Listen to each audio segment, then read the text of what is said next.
Bienvenidos al estudio del libro de los Hechos. A continuación, la primera sección de las 4 clases que tenemos por delante. Esperamos que puedan disfrutar todo este material, que lo puedan ver durante estas semanas que tenemos las clases. Escúchenlos, miren los videos, traten de tomar apuntes y cualquier duda que tengan al respecto, tomen nota por favor para la clase siguiente poder responder. Que Dios los bendiga y disfruten Hechos capítulos 1 al 7.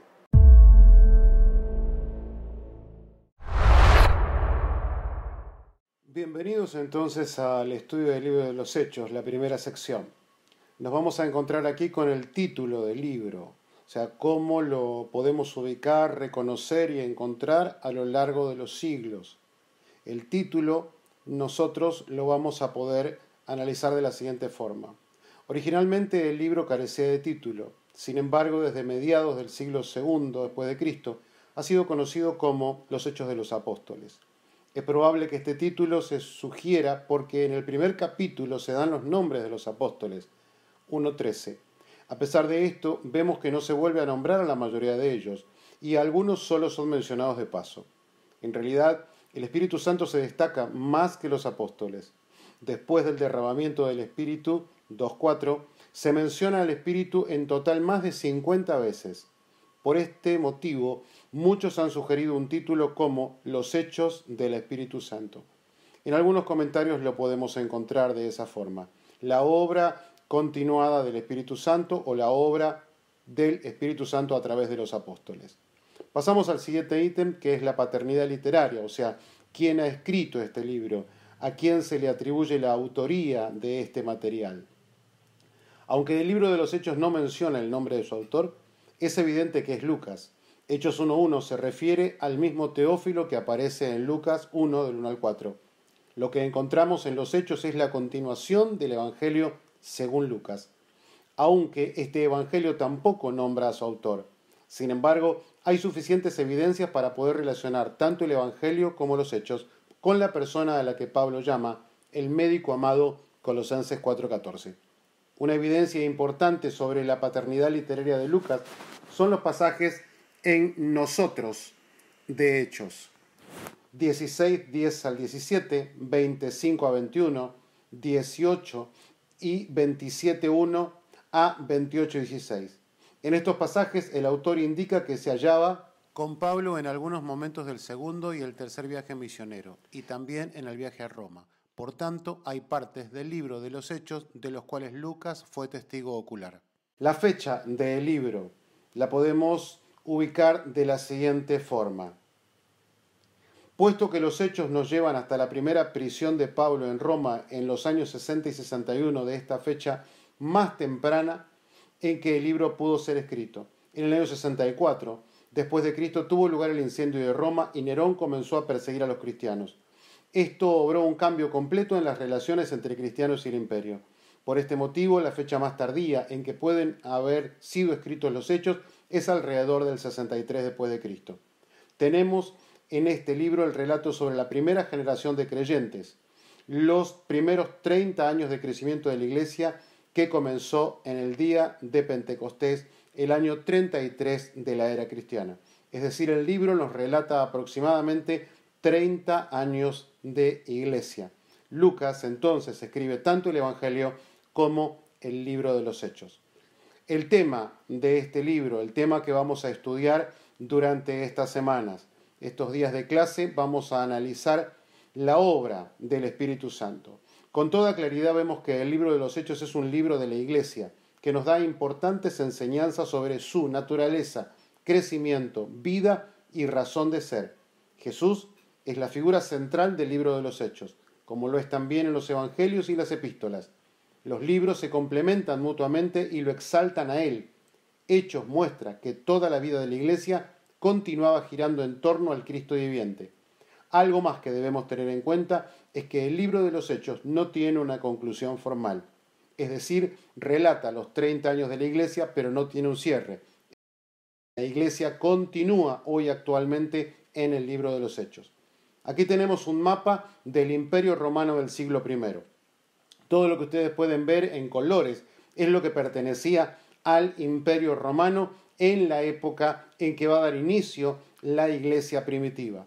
Es decir, durante este primer siglo vemos los distintos colores y lugares puntuales que nosotros vamos a analizar a partir de nuestro estudio. Tratemos de ubicar la región de Judea, la región de Canaán o Palestina.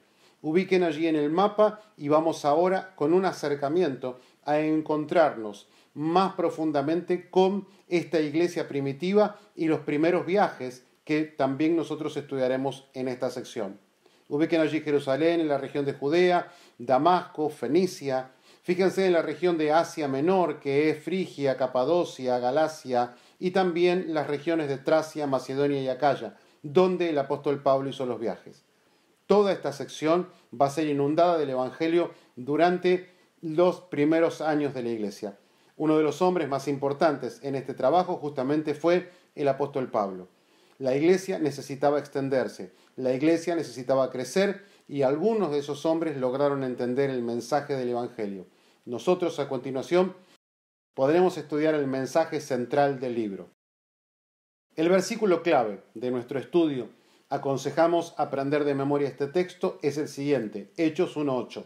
Pero recibiréis poder cuando haya venido sobre vosotros el Espíritu Santo y me seréis testigos en Jerusalén, en toda Judea, Samaria y hasta lo último de la tierra. Aquí con 3 círculos podemos analizar el desarrollo de este movimiento en la iglesia primitiva. El primero nos ubica en los 7 primeros capítulos. La iglesia todavía se encuentra en Jerusalén. Del 8 al 12, la segunda sección del libro, nos vamos a encontrar con la iglesia que se extiende, no por voluntad propia, sino por un proceso divino, hacia la región de Samaria. Todo un cambio cultural, un cambio de paradigmas. Acercarse a los samaritanos para el pueblo de Israel fue todo un desafío. Y la última sección, del 13 al 28, vamos a entender este proceso que lleva a la iglesia de Antioquía para extender el Evangelio hasta lo último de la tierra. A la iglesia le llevó varios años poder entender este mensaje completo de Hechos 1:8. Allí radica la verdad central del libro y todo el desarrollo que Lucas nos va a estar mencionando en estos 28 capítulos. Nos centramos ahora en los primeros 7 capítulos del libro, es decir, la iglesia ubicada en Jerusalén. Allí va a nacer la iglesia, allí va a establecerse la iglesia inicial. Recordemos, y lo vamos a analizar, que Jesucristo les dijo que no se vayan de Jerusalén hasta que no hayan recibido el poder del Espíritu Santo. Dios mismo les ordena, quédense en Jerusalén hasta recibir el poder, pero posteriormente entiendan que es necesario salir. Vamos a continuación a ver un mapa. Ubicamos ahora la región de Palestina de una manera más específica y allí también es necesario ubicar en la sección verde oscura la porción que corresponde a Judea. Arriba, sobre un color verde más claro, tenemos a Samaria y posteriormente Galilea. Dentro de la región de Judea podemos ubicar la ciudad de Jerusalén, el centro étnico, el centro universal de la iglesia, pero a partir de allí era necesario movilizarse, algo que la iglesia inicial le llevó años entenderlo y un proceso en el cual Dios tuvo que participar activamente para que ellos pudieran comprender la importancia de Hechos 1:8. Recordemos que tenían que ser testigos en Jerusalén, Judea, Samaria y llegar hasta lo último de la tierra. Analizamos el bosquejo del capítulo 1, la primera sección, fundación de la iglesia. Punto A, la promesa del Padre, y allí nos vamos a encontrar con la ascensión de Jesús, este desafío que les proponía a los discípulos. Él se iba, pero les dejaba la tarea de predicar el Evangelio, de anunciar la verdad de Dios. El testimonio de los apóstoles también es importante porque allí nos vamos a encontrar con esta situación en la que Pedro toma la dirección del evento para elegir a el sucesor de Judas, el hombre que había traicionado y posteriormente se había suicidado. En ese capítulo nosotros vamos a encontrarnos con el siguiente resumen. En los primeros 2 versículos, Lucas hace una introducción que sirve como puente entre su Evangelio y Hechos. Registra que Jesús apareció a los apóstoles durante 40 días y les dio instrucciones como preparación para la tarea que tendrían que asumir. Estas instrucciones eran de esperar en Jerusalén por el don del Espíritu Santo.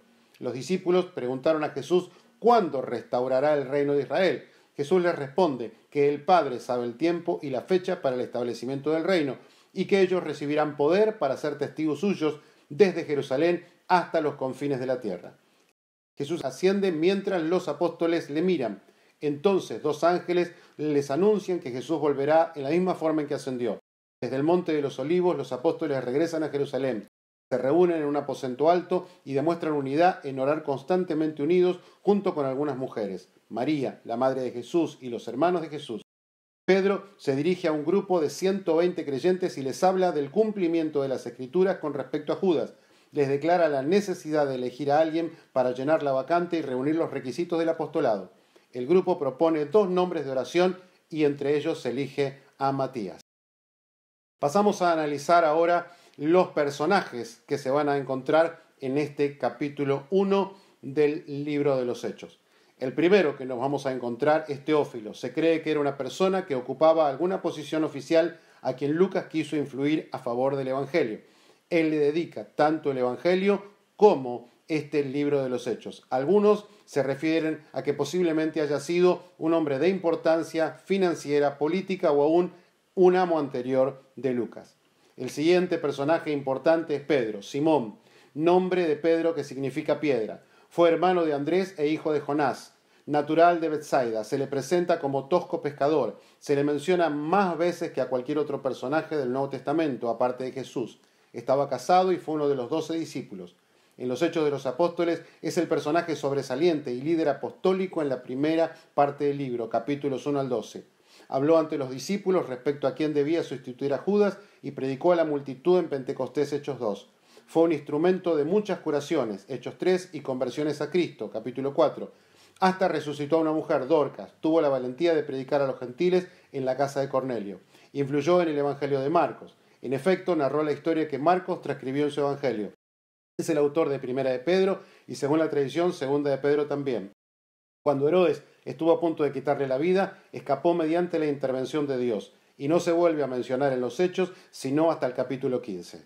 Un hombre realmente importante. Pasamos a Jacobo, hijo de Zebedeo y Salomé, hermano mayor de Juan. Fue uno de los primeros discípulos de Jesús. Andaba Jesús por la orilla del mar de Galilea cuando lo llamó. Jacobo abandonó inmediatamente sus negocios de pescador y lo siguió. Jesús dio a Jacobo y a Juan el apodo de Boanerges, hijos del trueno. Junto con Pedro y Juan, formó el trío de discípulos íntimos de Jesús. Fue el primero de los 12 en padecer el martirio. Murió en los primeros días de la Iglesia Apostólica por orden del rey Agripa. Pasamos a Andrés, discípulo de Jesús, hermano de Simón Pedro, provenía de Betsaida. En la orilla del mar de Galilea, era pescador de oficio, en sociedad con su hermano Pedro. Andrés fue uno de los 2 discípulos ante quienes Juan el Bautista identificó a Jesús como el Cordero de Dios junto al Jordán. Durante el ministerio de Jesús en Galilea, Andrés y Pedro tuvieron juntos en su propia casa de Capernaum. Como uno de los 12, salió el siguiente invierno, posiblemente en pareja con su hermano. Felipe presentó a Jesús a un grupo de prosélitos griegos en el exterior del templo durante la semana de Pasión y fue uno de los 4 discípulos a quienes Jesús reveló señales de su venida en el Monte de los Olivos. Hablemos de Juan, hijo de Zebedeo y Salomé, hermano de Jacobo. Fue pescador hasta que Cristo lo llamó a seguirlo. Según la tradición, Juan fue el más joven de los discípulos y el más recordado. A Juan el apóstol se le atribuyen 5 libros del Nuevo Testamento: el Evangelio según San Juan, las 3 epístolas y el Apocalipsis. De los 12 apóstoles, Juan, Pedro, Jacobo o Santiago fueron los más íntimos de Cristo. Los 3 estuvieron con él en la resurrección de la hija de Jairo, en el Monte de los Olivos, en el Getsemaní, etc. Pero solo Juan estuvo junto a la cruz cuando el Señor Jesús fue crucificado, y fue allí que Jesús le encomendó a su madre María su cuidado. Felipe, natural de Betsaida, a orillas del mar de Galilea, de donde también eran Andrés y Pedro. Jesús lo llamó a ser discípulo y él obedeció inmediatamente e invitó a Natanael para acudir a donde Jesús y los suyos. Estuvo entre los que seguían a Jesús en el Calvario y reunido con los del aposento alto después de la ascensión de Jesús. Vamos con Tomás, uno de los 12 apóstoles, también llamado Dídimo. De acuerdo a cierta tradición, Tomás había trabajado en Partria y Persia y habría fallecido en Edesa. Conforme a otra tradición, habría ido a India, donde sufrió el martirio. Esta última posibilidad aparece en la obra apócrifa titulada Los Hechos de los Apóstoles. un trabajo de características gnósticas precedente del siglo II después de Cristo y de dudoso valor. Un lugar cerca de Madras, en la India, se conoce con el nombre Monte de Santo Tomás. Bartolomé, uno de los 12. La tradición más aceptada indica que murió desollado. Quizá Bartolomé sea un sobrenombre de Natanael, el llevado por Felipe a Jesús.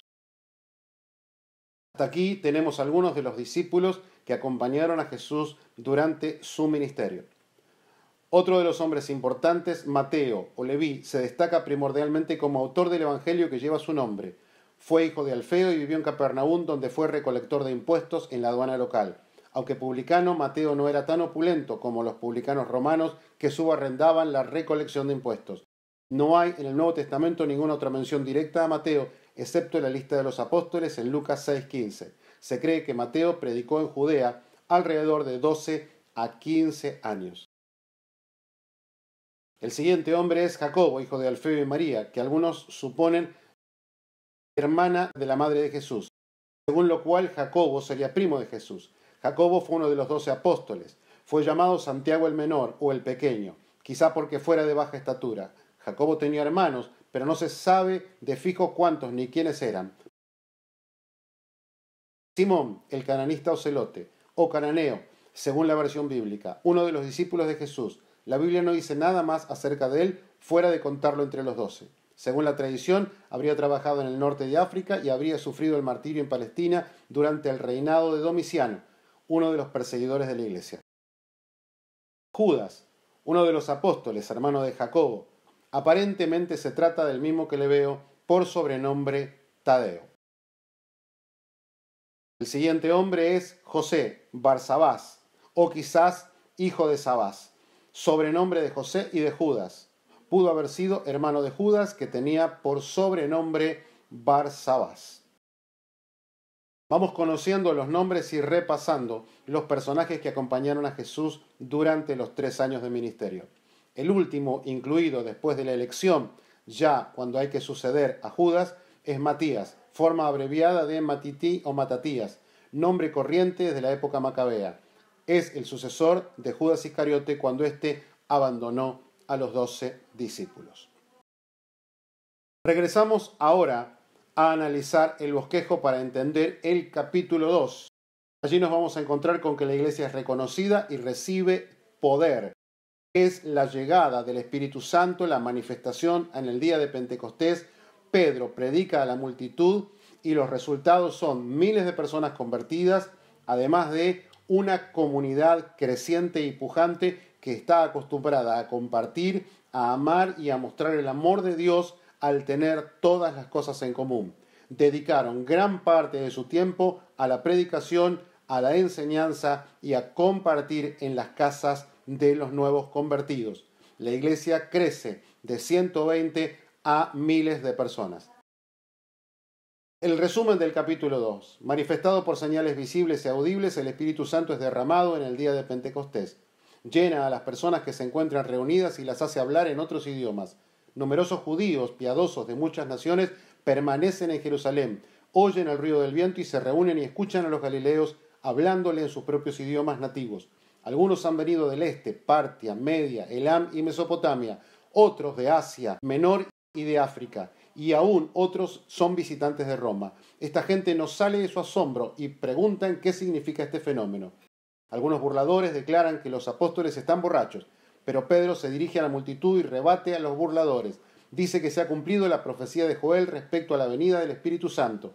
Prueba con los salmos que Jesús, crucificado por los judíos, fue resucitado por Dios y ahora está sentado a su diestra en los cielos. De su posición exaltada ha enviado el Espíritu Santo y puede hacerlo porque Dios lo hizo Señor y Cristo. La gente se siente agobiada por el sentimiento de culpa, por lo que piden consejo. Pedro los amonesta a arrepentirse y bautizarse. 3.000 personas aceptan el mensaje de Pedro. Son bautizados y agregados al número inicial de 120 personas. Los convertidos son instruidos en la enseñanza de los apóstoles, en la adoración y participación de la comunión.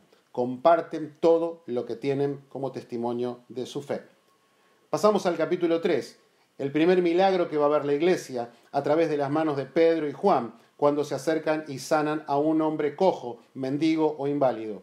Pedro predica y mucha gente conoce el Evangelio. Son llevados ante el concilio y oran para que Dios les dé valentía frente a las advertencias y amenazas del concilio que quiere intimidarlos para que dejen de predicar el Evangelio.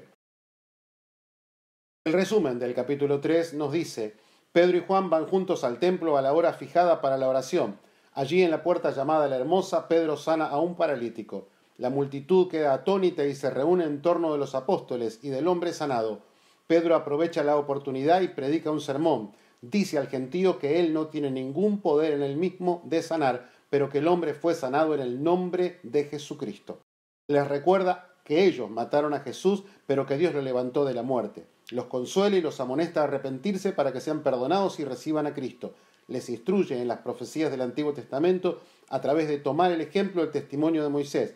Les dice que los profetas hablan de Cristo y que las bendiciones del pacto prometidas a los descendientes de Abraham vienen ahora a través de Jesucristo, quien los hace volverse de sus malos caminos.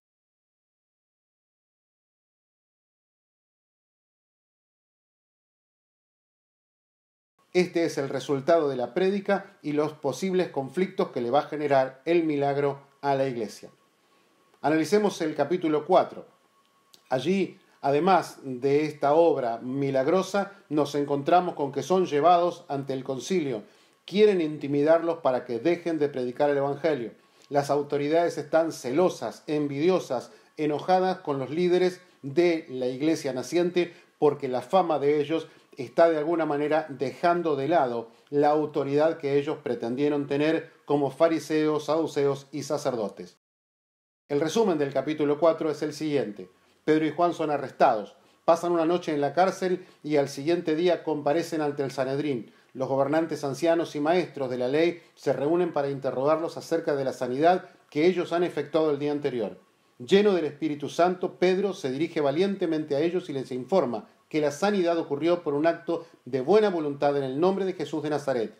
Les recuerda que fueron ellos quienes crucificaron a Jesús, pero que Dios le levantó de entre los muertos. Agrega que Jesús es la piedra reprobada por los hombres, pero escogida para ser la cabeza del ángulo. En ningún otro, sino en él, hay salvación. Los del Sanedrín se dan cuenta de la valentía de los apóstoles, notan que han estado con Jesús y reconocen el milagro que hicieron. Prohíben a los apóstoles hablar y enseñar en el nombre de Jesús. Sin embargo, Pedro rechaza el veredicto y les dice que juzguen ellos mismos si se debe obedecer a los hombres en lugar de Dios. Después de ser advertidos de que no deben predicar, son dejados libres. Los creyentes se reúnen para orar, refiriéndose a las Escrituras, piden a Dios que les permita predicar la palabra con valentía. Dios les contesta la oración con la señal externa de un temblor y con la señal interna de la llenura del Espíritu Santo. La comunidad de creyentes demuestra unidad, comparten sus posesiones y eliminan la pobreza. Los apóstoles predican con osadía la palabra de Dios y reciben fondos de distintos hermanos que venden sus propiedades. Vamos a analizar los personajes que son mencionados en este capítulo 4. El primero de ellos nos vamos a encontrar con el nombre llamado Anás, sumo sacerdote, depuesto por su yerno Caifás. Aún así compartía el poder sumo sacerdotal. Recordemos que el sacerdocio había sido instituido desde la época de Moisés en el desierto. Había un sumo sacerdote y toda una familia sacerdotal que secundaba a este hombre. El siguiente hombre mencionado en este capítulo es Caifás, sumo sacerdote oficialmente designado por Roma, yerno de Anás. Roma también tenía injerencia, como vemos en las autoridades eclesiásticas. El siguiente hombre que vemos, Juan, gobernante judío, posiblemente emparentado con el sacerdote Anás, que junto con Anás y Caifás hizo detener a los apóstoles y que se les llevara a su presencia. Eran autoridades del Sanedrín, un grupo de 71 ancianos, líderes para tomar las decisiones más trascendentales e importantes en Jerusalén.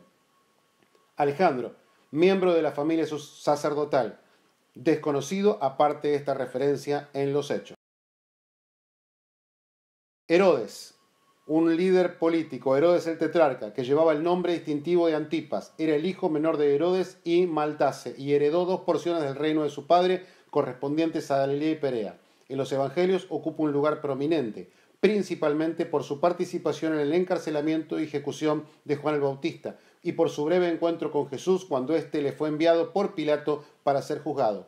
Era el más capaz de los hijos de Herodes y gran edificador. Como su padre, la ciudad de Tiberías, en el lago de Galilea, fue edificada por él y le dio ese nombre en honor al emperador Tiberio. Se casó con la hija del rey nabateo Aretas IV, pero se divorció de ella con el fin de casarse con Herodías, la mujer de su medio hermano Herodes Felipe. En el 39 después de Cristo, Antipas fue denunciado ante el emperador Cayo por su sobrino Agripa como conspirador. El siguiente hombre, Poncio Pilato, gobernador romano de Judea durante el ministerio terrestre de Jesús. Cuando se puso a Arquelao, hijo de Herodes el Grande, de ser rey de Judea, el emperador nombró gobernadores para dirigir la provincia, de los que probablemente Pilato fue el quinto. Tiberio lo nombró en el año 26 después de Cristo y su gobernación duró un decenio. Uno de los personajes importantes en la vida de Jesucristo. José, Bernabé. Su nombre era José, pero los apóstoles le dieron por sobrenombre Bernabé, hijo de consolación. Levita, natural de Chipre, provenía de una familia sacerdotal judeo-chipriota. Fue uno de los primeros misioneros primitivos, uno de los hombres con mayor injerencia en el Evangelio y en la inserción del Evangelio en la vida de los gentiles a través de la inclusión de Pablo y también posteriormente en la restauración de Juan Marcos a partir del segundo viaje. Continuamos y avanzamos hacia el capítulo 5. Nos vamos a encontrar allí con dos personas importantes de esta historia y un error conceptual, creer que se le puede engañar a Dios. Los personajes son Ananías y Zafira. Estos personajes vendieron una propiedad al igual que Bernabé, pero tomaron o decidieron hacer algo incorrecto con el dinero que les pertenecía. El resumen del capítulo 5 es el siguiente. Ananías trata de engañar al Espíritu Santo, es reprendido por Pedro y es castigado por Dios con la muerte súbita. Su esposa Zafira, quien participó en el engaño, es interrogada por Pedro y tiene un destino similar al de su esposo. La repentina muerte de estas dos personas provoca mucho temor, tanto en la iglesia como en el pueblo que sabe del caso. Los apóstoles realizan numerosos milagros sanando a los enfermos y a los poseídos de demonios. Aún la sombra de Pedro al proyectarse sobre los cuerpos enfermos es suficiente para sanarlos. El sumo sacerdote y sus colegas se llenan de envidia por lo que arrestan a los apóstoles y los meten en la cárcel. Un ángel los libera durante la noche y les da órdenes de seguir predicando las buenas nuevas en los atrios del templo. Esto hacen al día siguiente. Cuando los oficiales enviados por el sumo sacerdote llegan a la prisión para sacar a los apóstoles y llevarles a la sala donde está reunido el Sanedrín, se encuentran con las celdas vacías. Buscan a los apóstoles en el templo y de allí los llevan de nuevo al tribunal para ser juzgados. El sumo sacerdote los acusa de desobedecer la orden estricta que les había dado de no enseñar en el nombre de Jesús. Pero Pedro, con los demás apóstoles, defiende sus actividades y proclama a Cristo y su resurrección. Los miembros del Sanedrín están furiosos hasta el punto de querer matar a los apóstoles, pero Gamaliel interviene con un sabio consejo. Les persuade de dejar libres a los apóstoles. Después de ser sometidos a azotes, los apóstoles vuelven al templo y continúan enseñando y proclamando el mensaje de Jesucristo. Los personajes de este capítulo 5 importantes son los siguientes. El primero de ellos, Ananías, el hombre que vende su propiedad. Yahweh se ha manifestado, ha cubierto, aparece en la impresión de un sello hebreo encontrado en Laquis. Yahweh es benigno, misericordioso, lleno de gracia. Era un miembro de la iglesia primitiva en Jerusalén. Él quiso dar una apariencia delante de la gente y por eso convino con su esposa en mentir sobre el valor de la venta de la propiedad que les pertenecía. El problema no era que daban una cantidad o el total. El problema radicó en que intentaron mentir. Zafira, su esposa.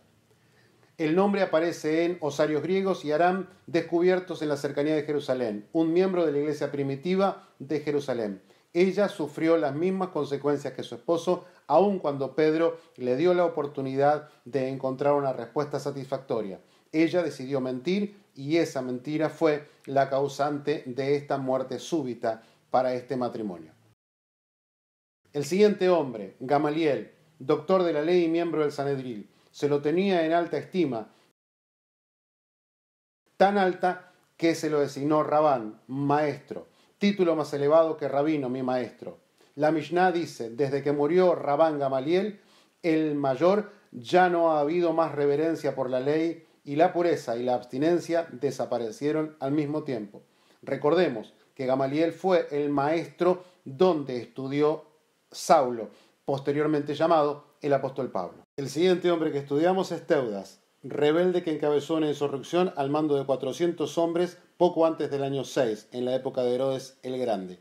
Esta fue una de las rebeliones con las que pudieron comparar los del Sanedrín a lo que estaba sucediendo por este levantamiento de los apóstoles como líderes del pueblo. Otro hombre que se rebeló fue Judas el Galileo. Según Hechos 5:37, promovió una rebelión entre los judíos. Según Josefo, nació en Gamalia, cerca de Tiberías, en contra de las autoridades romanas durante el año sexto. Fue Cirenio, en ese tiempo procónsul de Cinia, quien aplacó la rebelión y Judas perdió la vida. Vamos ahora a analizar el capítulo 6. Allí nos vamos a encontrar con la elección de 7 hombres importantes. La iglesia estaba creciendo y demandaba una urgente administración eclesiástica. Ahora, los problemas no provienen de afuera, sino que los problemas se gestan dentro de este grupo que crece continuamente y llegan tanto hombres como mujeres, y particularmente se da con el tema de las viudas que, según los griegos, son desatendidas. El resumen: los cristianos judíos de habla griega en Jerusalén hacen oír sus quejas contra los creyentes de habla aramea, porque en la distribución diaria de alimentos sus viudas están siendo mal atendidas. Los apóstoles llaman a los creyentes a una reunión congregacional y sugieren una distribución del trabajo. 7 varones que sean llenos del espíritu y sabiduría se harán cargo de las necesidades físicas de los pobres, dedicándose a la oración y a la predicación, satisfaciendo así las necesidades espirituales del pueblo. Son seleccionados y como resultado de ello la iglesia continuó creciendo. Aún varios sacerdotes se unen a la iglesia. Uno de los 7 elegidos es Esteban, quien además de su nuevo trabajo administrativo realiza grandes milagros en el pueblo y dentro de la sinagoga de los libertos, donde predica la palabra de Dios. Judíos de habla griega, venidos de África del Norte, incluyendo Egipto y Asia Menor, le escuchan pero son incapaces de oponerse a él. Sin embargo, soliviantan a la multitud para que reaccione en forma adversa contra Esteban. Es arrestado y asesinado violentamente mientras ve la gracia y la gloria de Dios revelando su rostro como si fuera el rostro de un ángel. Bien, vamos a los personajes de este capítulo 6. El primero de ellos que vamos a analizar es justamente Esteban, de traducción guirnalda o corona de victoria. Nombre común en las inscripciones antiguas. Primer mártir cristiano. Su nombre griego sugiere un fondo helenístico, es decir, un judío que hablaba griego. Fue uno de los 7 hombres elegidos por los discípulos para atender la distribución de la ayuda destinada a las viudas de la iglesia. Sobresaliente en fe, gracia, poder espiritual y sabiduría. Muerto por apedreamiento. La persecución posterior a este hecho llevó a una más amplia predicación del Evangelio. La tradición afirma que, junto con Felipe, fue uno de los 70. Este fue el motor que tuvo que utilizar Dios para movilizar a la iglesia. Esteban fue el primer mártir de la iglesia naciente y a partir de allí la persecución en el siguiente capítulo moviliza por fin a la iglesia después de años que estaban reunidos allí en Jerusalén. Felipe, uno de los 7 que fueron elegidos para ocupar cargos en la iglesia de Jerusalén, era conocido como el evangelista. La tradición afirma que junto con Esteban fue uno de los 70. Felipe además lo vamos a encontrar en el capítulo siguiente como uno de los hombres que además de Esteban entiende la importancia de predicar el evangelio no dentro de la iglesia en Jerusalén, no dentro de la ciudad, sino fuera. Es el hombre que Dios va a utilizar para extender el evangelio en la región de Samaria. Un hombre que rompe barreras raciales, culturales y étnicas con un mensaje misericordioso de Dios. Prócoro, otro de los hombres elegidos. Uno de los 7 hombres cristianos de la iglesia de Jerusalén eligió para atender las necesidades de las viudas de habla griega y probablemente también de los pobres en general. El siguiente hombre que analizamos es Nicanor, victorioso del pueblo, judío helenizado, prosélito de Antioquía, uno de los 7 elegidos a petición de los apóstoles para cuidar las viudas y judeocristianos de lengua griega. Recordemos que estos hombres tenían como función atender las mesas, cuidar de las necesidades, mientras que los apóstoles se dedicaban a la enseñanza y a la oración. Timón aparece con frecuencia en las inscripciones griegas. Fue uno de los 7 hombres elegidos en los días de la iglesia primitiva para el servicio social de esta iglesia. El siguiente hombre que vemos es Pármenas, que queda, es permanente, constante, fiel. Nombre documentado en inscripciones griegas, de Antioquía.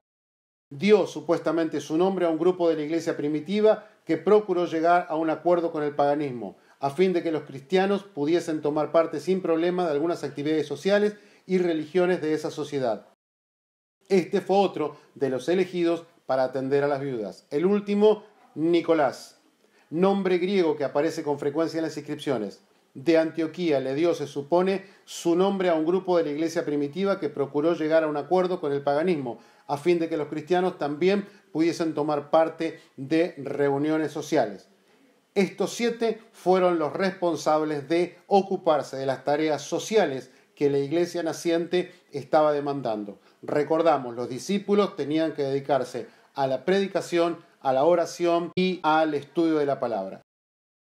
Llegamos a nuestro capítulo 7 y allí nos vamos a encontrar con el arresto de Esteban, con este mensaje poderoso que da, el discurso que da delante de las autoridades, un mensaje poderoso que habla de la autoridad de Jesucristo. El resumen del capítulo 7 lo podemos encontrar de la siguiente forma para entender esta primera sección de la iglesia. Recordemos, Jerusalén, capítulos 1 al 7. De pie ante el Sanedrín, Esteban empieza su discurso dirigiéndose en forma respetuosa a los miembros de la corte. Continúa citando pasajes de la historia de Israel y menciona a Abraham. El patriarca fue llamado por Dios para que abandonara Mesopotamia y se estableciera en Canaán, pero al fin de su vida no fue dueño ni de un metro de terreno. Dios le dijo que sus descendientes serían esclavos durante 400 años y después saldrían hacia Canaán para adorar a Dios allí. Dios le dio a Abraham el pacto de la circuncisión. José fue vendido como esclavo y llevado a Egipto, pero más tarde llegó a ser gobernante de aquella nación. Durante una hambruna, Jacob y su familia se fueron a vivir a Egipto. Aunque murió allí, fue sepultado en Canaán. Sus descendientes continuaron aumentando en número y recibieron un duro tratamiento. Fueron forzados a abandonar a sus hijos recién nacidos. Moisés nació y fue dejado por allí, donde la hija de Faraón pudiera hallarlo. Fue educado en la corte de Faraón, visitó a sus compatriotas, mató a un egipcio y huyó a Madián. Después de haber pasado 40 años en Madián, Dios lo llamó de entre las llamas de un arbusto que no se consumía y lo envió de vuelta a Egipto para liberar a su pueblo de la opresión. Después de realizar varios milagros, sacó y guió a los israelitas fuera de Egipto a través del Mar Rojo y el desierto. Moisés testificó de Cristo, quien habría de venir como profeta. Mientras recibía la ley en el monte Sinaí, los israelitas hicieron un ídolo en la forma de becerro de oro y le adoraron. Dios le dijo a Moisés que construyera el tabernáculo según el modelo que se le había mostrado. El tabernáculo permaneció con los israelitas hasta que Salomón edificó el templo. Esteban reprueba la actitud de los miembros del Sanedrín, quienes obstinadamente resisten al Espíritu Santo. Les recuerda la historia infame de Israel al perseguir y aún matar a los profetas y les dice que ellos son como sus antepasados. Los judíos se enfurecen, oyen a Esteban decir que él estaba viendo a Jesús en el cielo, a la diestra de Dios. Lo sacan fuera de la ciudad y comienzan a apedrearlo. En los momentos en que moría, Esteban pide a Jesús que reciba su espíritu y perdone a sus enemigos. Y así es el resumen del capítulo 7, donde encontramos este momento trascendental de la prédica de Esteban, donde los hombres no pueden resistir su sabiduría. Cerramos entonces esta primera sección donde nos encontramos que la iglesia permanece aún en Jerusalén. El texto clave que habíamos estudiado al principio, Hechos 1:8, decía que iban a recibir el poder en Jerusalén. El poder provenía de esta persona del Espíritu Santo, una de las personas de la Trinidad. Pero inmediatamente debían ser testigos en Jerusalén, luego en toda Judea, posteriormente en Samaria y hasta lo último de la tierra. Pero la iglesia se concentró Repasamos, capítulo 1, están en Jerusalén. Capítulo 2, reciben el bautismo en Jerusalén. Capítulo 3 y 4, la curación de este hombre enfermo y el milagro de sanidad y ellos ante el concilio. Capítulo 5, la venta de la propiedad Ananías y Zafira. Capítulo 6, la elección de diáconos para la iglesia de Jerusalén. Y capítulo 7, la predicación de Esteban, que posteriormente termina con el apedreamiento. Esta es la introducción a la segunda sección de nuestro estudio, que corresponde al segundo círculo que vemos con el nombre de Samaria. El plan de Dios era que Samaria también fuese evangelizado. Allí tenía que llegar el evangelio.